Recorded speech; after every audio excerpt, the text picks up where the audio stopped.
इत्ला मिली के जख्मी है, आप आए उसके पीछे, हम उसके पीछे आए, इधर भागा उधर भागा उधर भागा।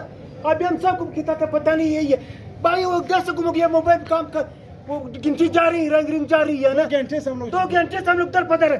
मिनिस्टर साहब आया, मिनिस्टर साहब को बोल रहा यार हमारा बेटा गुम हुआ है, ये पता नहीं है क्या चक्कर है। हाई रिक्शा उसी जगह पर आया हुआ है। मिनिस्टर साहब क्या बोला उसने? हफीजुल असद नाम है मेरे बेटे का। ये लोग अभी क्या कह रहे हैं? कुछ पान से बात कर, हमको ये समझ नहीं आ रहा है कि हम कौन सा आसमान से कोई रसायल पे नीचे आया हुआ है, समझ नहीं आ रहा है भाई। खड़ा तो जाओ, हमारा तो बात सुनो, हमारा हल्के का बंदा है ये मिनिस्टर हमारा हल्के का बंदा है। हाँ माँ कर दो कतल, माँ बोली वो कतल नोर अस्पताल भाई चीरी तो मालूमाती रखी, माते दे मालूमात रखी, माते दे मालूमात रखी, मालूमात चीर बात कौन देगा हमको मालूमात? यही लोगों को मालूमात देगा। वहाँ से किसने उठाए हैं लोगों को, किसने उठाए लोगों को, किन्होंने लाया इन लोगों को? सबर वो कभी अच्छा हो गया कि तुम लोग मौके पे आया, इससे पूछ लेना, इससे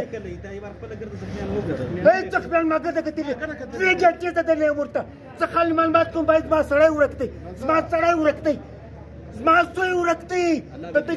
तो बात सुनो, हम बोल रहे हैं।